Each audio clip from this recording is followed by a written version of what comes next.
కాంగ్రెస్ పార్టీకి మొన్ననే రాజీనామా చేసినటువంటి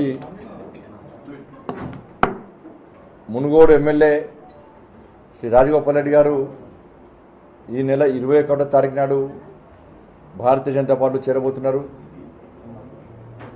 ఈరోజే మా అమిత్ షా గారు సమాచారం ఇచ్చారు. నాకు రాజగోపాల్ రెడ్డి గారు వచ్చి కలిసారు. నాకు తప్పకుండా మోడీ గారి నాయకత్వంలో పనిచేయాలనుకుంటున్నారు. భారతీయ జనతా పార్టీ సిద్ధాంతాలు నచ్చినాయి. నాకు ఈ తెలంగాణ రాష్ట్రంలో ఏ ఆకాంక్షల కోసం ఏ ఆశల కోసం తెలంగాణ రాష్ట్రాన్ని సాధించుకున్న దానికి భిన్నంగా తెలంగాణ టీఆర్ఎస్ పార్టీ ప్రభుత్వం వివరిస్తున్నది. భారతీయ జనతా పార్టీ ఉద్యమం చేస్తున్నది. ఈ తరుణంలో పార్టీలో చేరి పనిచేయాలని చెప్పి ఈరోజు అమిత్ షా గారిని కలిసి వారు వివరించడం జరిగింది. వారితో పాటు వివేక్ వెంకటస్వామి గారు కూడా భారతీయ జనతా పార్టీ జాతీయ కార్యవర్గ సభ్యులు వారు కూడా వారితో వెళ్ళడం జరిగింది. 21వ తారీఖు నాడు రాజగోపాల్ రెడ్డి గారు భారతీయ జనతా పార్టీలో చేరబోతున్నారు. ఊకే మీరు ప్రశ్న అడిగేసరికి ఊకే అందుకే మీకు టెంట్ ఊకే ఆతృప్తిగా చెప్పేసింది. దాసోజు శ్రవణ్ గారు భారతీయ జనతా పార్టీలో చేరాలని చెప్పి నేత ఆహ్వానిస్తున్నా. నేను తెలంగాణ ఉద్యమ సమయంలో ఈ కేసీఆర్ అనేటువంటి ఒక తెలంగాణ ద్రోహికి అప్పుడు గుర్తించిన దాసోజు శ్రవణ్ గారు ఆయన ఆలోచనలను అన్నీ కూడా కేసీఆర్కి చెప్పి తెలంగాణ ఉద్యమంలో కీలక పాత్ర పోషించి తెలంగాణ ఏర్పాటులో ప్రధాన భూమిక పోషించినటువంటి వ్యక్తి దాసోజు శ్రవణ్ గారు. చరిత్ర తెలిసిన వ్యక్తి. ఆ రోజు దాసోజు శ్రవణ్ గారు చాలా మంచివారు కేసీఆర్కు. దాసోజు శ్రవణ్ గారికి అన్ని విషయాల అవగాహన ఎక్కువ ఉంది. తెలంగాణ చరిత్ర తెలుసు. ప్రజలందరూ వారు గుర్తిస్తున్నారు. వారి యొక్క వాయిస్ వినాలనుకుంటున్నారు. కాబట్టి దాసోజు శ్రవణ్ గారి పేరు బాగా వినబడుతుందని చెప్పి కేసీఆర్ అంతా అనదొకటి స్టార్ట్ చేసాడు. దాంతోపాటు మనం ఆకాంక్షల కోసం కొన్ని ఆశల కోసం తెలంగాణ రాష్ట్రాన్ని సాధించుకున్నాం. దానికి భిన్నంగా టీఆర్ఎస్ పార్టీ ప్రభుత్వం వివరిస్తున్నది. అప్పుడు చర్చించిన విషయాలు ఏంది, అనుకున్న విషయాలు ఏంది అన్నీ తీసుకుపోయి బుట్టదాఖలు చేసి ఇవాళ ఆయన కుటుంబ పాలన కోసం మాత్రమే ప్రయత్నిస్తున్నాడు. పొట్టుబొట్టు పైసలు చంపుకుంటున్నాడు. తరతరాలు బతికే విధంగా ఈయన తెలంగాణ రాష్ట్రాన్ని మోసం చేసే ప్రయత్నిస్తున్నారు. తెలంగాణ రాష్ట్రంలో అమాయకులను భావిస్తున్న రాష్ట్ర ముఖ్యమంత్రిని భావించే కాంగ్రెస్ పార్టీలో జరిగింది. కాంగ్రెస్ పార్టీలో ఏం జరిగిందో వారి స్పష్టంగా చెప్పారు. కానీ జాతీయ భావాజాలం ఉన్న వ్యక్తి దాసోజు శ్రవణ్ గారు. ముందు నుంచి కూడా అఖిల భారతీయ విద్యార్థి పరిషత్ ఏబీవీపీ కార్యకర్తగా అనేక ఉద్యమాలు విద్యారంగ సమస్యల కోసం అనేక ఉద్యమాలు చేసిన వ్యక్తి దాసోజు శ్రవణ్ గారు. టీఆర్ఎస్ పార్టీలో ఉన్న కాంగ్రెస్ పార్టీలో ఉన్నప్పుడు కూడా తెలంగాణ రాష్ట్రం కోసం అన్ని పార్టీలో ఉన్నటువంటి మంచి ఆలోచన నాయకులు అందరూ కూడా రాత్రి కూడా ఫోన్ చేసి మీరు తెలంగాణ కోసం ఇది మాట్లాడండి, ప్రజలకు అన్యాయం జరుగుతుంది ఇది మాట్లాడండి,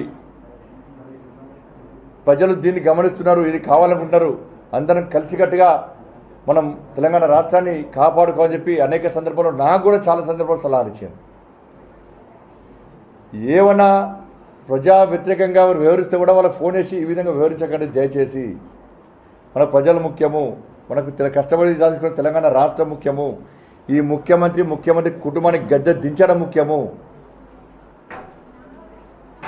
అని అనేక సందర్భాల్లో వారు చాలామందికి సూచన సలహాలు ఇవ్వడము అన్ని విషయాల్లో అవగాహన వ్యక్తి కాబట్టి దాసోజు శ్రవణ్ గారిని భారతీయ జనతా పార్టీకి రావాల్సిందిగా నేను మీ ద్వారా ఆహ్వానిస్తున్నాను. వారి ఆలోచన వారి భావాజాలం అంతా భారతీయ జనతా పార్టీతో ఇమిడింది కాబట్టి వారు భారతీయ జనతా పార్టీ చేత గర్వాపసి అవుతుంది కాబట్టి ఆహ్వానిస్తున్న వారు. రాజగోపాల్ రెడ్డి కాంట్రాక్ట్ల కోసమే బీజేపీ పార్టీలో చేరుతున్నారు. ఆయనకు కాంగ్రెస్ పార్టీ ఎంత ఎక్కువ చేస్తున్నాను కూడా కావాలంటే ఆ లెక్కలు మొత్తం బయట పెడతాను అంటే కాంట్రాక్టర్ కాదని చెప్పిండి ఆయన. నామినేషన్ కప్పర్లపై చెప్పిరా టెండర్ ప్రకారం కాంట్రాక్టర్. రాజగోపాల్ రెడ్డి గారు నేను వ్యాపారస్తుని కాదు, నేను పైసలు లేవు, నేను కాంట్రాక్ట్ పనులు చేస్తూనే అనలే కదా. ఆయన వృత్తి వేరు, రాజకీయ నేపథ్యం వేరు. మరి కాంగ్రెస్ పార్టీలో ఉన్నప్పుడు ఎందుకు ఆరోపించలే? నిన్న కాంగ్రెస్ పార్టీలో ఉన్నప్పుడు ఇవన్నీ ఆరోపణలు ఎందుకు చేయలే? అంటే వాళ్ళ పార్టీలో అప్పుడు మంచోడు, వాళ్ళ పార్టీకి పోతే మాత్రం ద్రోహేతరా?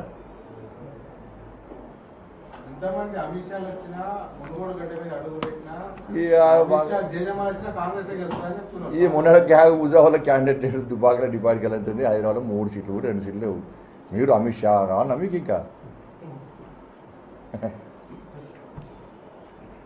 రాజగోపాల్ రెడ్డి గారు ఎట్టి బస్సులో మునుగోడు అసెంబ్లీ ఎన్నికల్లో భారతీయ జనతా పార్టీ ఎట్టి బస్సులో గెలిచి తీరుతుంది ప్రజల ఆశీర్వాదంతో. వాళ్ళందరూ ఏమంటారంటే ఏదో మేకపోతు గాంభీర్యాన్ని ప్రదర్శించి ఒక వాతావరణాన్ని ప్రజల దృష్టి మళ్లించే ప్రయత్నిస్తారు. ఏం చేసినా కూడా హుజావాలో గది చేసారు, మీరు దుబాకలో గది చేశారు. తర్వాత ప్రజలు ఏ నిర్ణయం తీసుకున్నారు, ప్రజలు భారతీయ జనతా పార్టీకి ఏ విధంగా మద్దతు ఇచ్చారో ఒక్కసారి నెమరేసుకోవాలి వీళ్ళందరూ కూడా. కాబట్టి మునుగోడులో గెలిచేది భారతీయ జనతా పార్టీ ప్రజలందరూ ఆశీర్వాదంతో భారీ మెజార్టీతో గెలవుతున్నది. నేను మళ్ళీ చెప్తున్నా, ఇది మునుగోడు నియోజకవర్గానికే సంబంధించిన ఎన్నికలు కావు. తెలంగాణ ప్రజల భవిష్యత్తు నిర్ణయించే ఎన్నికలు ఇవి.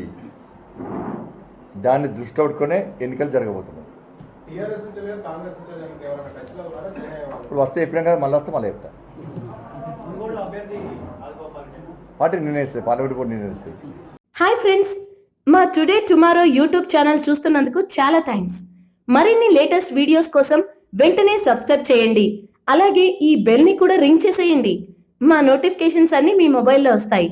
అలాగే మా వీడియోస్ మీకు నచ్చితే లైక్ చేయండి, షేర్ చేయండి, నచ్చకపోతే కామెంట్ చేయండి.